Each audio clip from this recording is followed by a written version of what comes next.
Hello, everyone. Good evening, book lovers. Welcome to the inaugural episode of Cath-Lit Live. I am your host, Amy Cattapan, also known as AJ Cattapan in the writing world. And I am so pleased that you are coming to check out my new live show on Facebook, Cath-Lit Live. Now, what is Cath-Lit Live all about? Well, basically, it's going to be a series of brief interviews with Catholic authors who have new books that are releasing. So I'm going to keep them brief because I know we're all busy and we don't have time to check out a long show. And they're going to be live here on Facebook, but we will record them and save them for other places. And I want to bring you Catholic authors because I don't think there are a lot of places for people who want to learn about Catholic books to find out about them. So I'm going to be interviewing authors who are from the Catholic Writers Guild.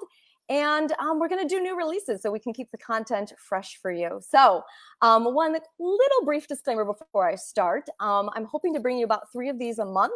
And I'm not always going to have time to read the author's books before I interview them. So these aren't really personal endorsements, but a chance for you to get to learn different Catholic authors and their books. Now, that being said, I will stand by this first author and her book because I have read her books in the past and they are absolutely as delightful as she is. I'm so excited that she is my first guest and was so grateful when she agreed to do this. Her name is Lisa Hendey. And if you don't know who Lisa is, she is the founder of CatholicMom.com. She is also a best-selling author. Her Chime Traveler series, which I have a copy of here, is written for kids, and it has been read in schools and parishes and homes around the world.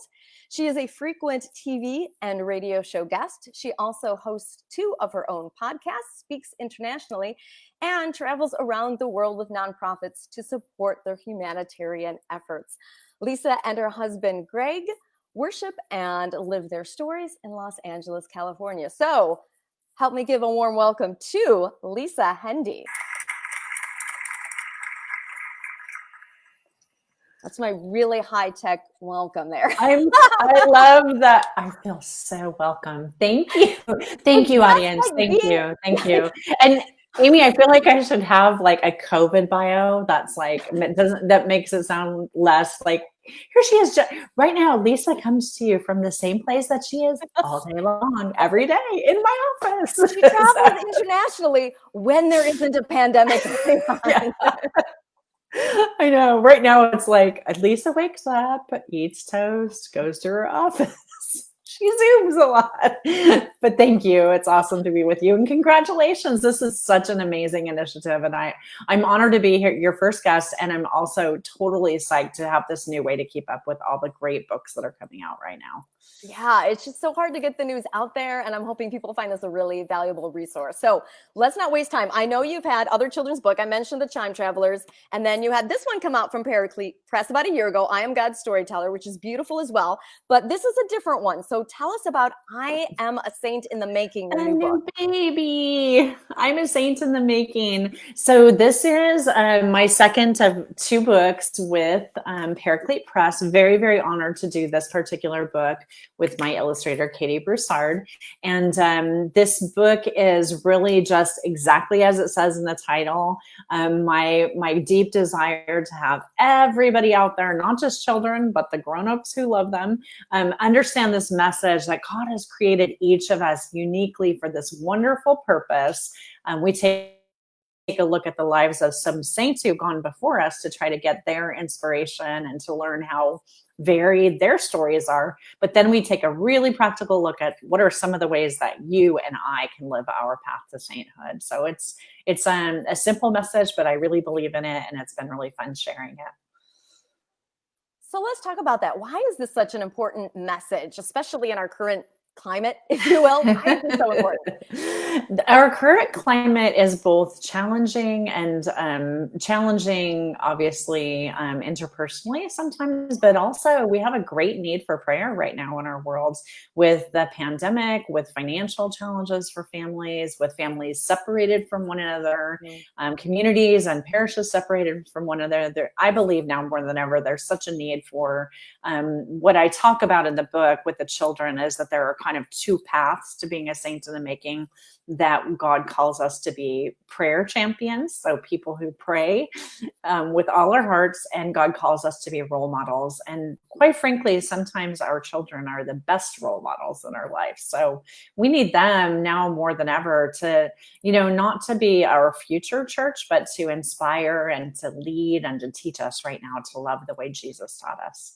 Oh, absolutely. Well, that goes along with everything that Jesus said about being like the little children. Let them come to him, right? You're absolutely right. They can be great role models because they're not full of the bitterness sometimes and the negativity that we seem to develop over the years at times. This book has a different creative partner than you've worked with before, right? You worked with a new illustrator for the first time. I did. So Katie Broussard I'm going to just show you the pictures once again on the cover. Katie is actually from Chicago, near you, Oak Park. And she came onto my radar when I interviewed her for my podcast. She is the illustrator of a beautiful book called Audacious Ignatius, about the life of St. Ignatius. Oh, and I knew check that one out. It's amazing. I knew the moment that I saw the book that I was in love with her illustrations. And so when it turned out that Eric, who illustrated my first book, was not available for this project, and John Sweeney, who's my editor, wonderful supporter of the Catholic Writers Guild, came to me and said, "What do you think? Who are you interested in for your illustrator?" Katie was at the top of my list, and she is an educator, and she's a mom of two sons, and she's an amazingly talented artist. So she brings all of those sensibilities to the project. Wonderful. So I know in pre-pandemic times, you would meet with a lot of kids, and you've raised a couple sons on your own, with your husband, and you talk with children often. How do you see kids nowadays inspiring you in your writing, in your faith life? What role do they play now in your life? I mean, I often joke that I'm like regressing in my writing because I started off writing for adults and I'm getting younger and younger, and now I'm into the picture books. But, my work in the last several years has afforded me this chance to go out into schools and into homeschooling groups and parishes and meet directly with kids. And it's often the case that when I go out to meet with them, I walk away more edified than what I teach them, I think. And so this message, it started really with Time Travelers, because those books are about the lives of the saints. And I really wanted to instill a love for the saints in the children's hearts. But when I was meeting with them, it was very regular to have conversations with kids about, what is it that God's calling us to do right where we are today? So what can a second grader or a third grader or a fourth grader, what can a 57-year-old do to be a saint in the making? And their answers are swift and profound.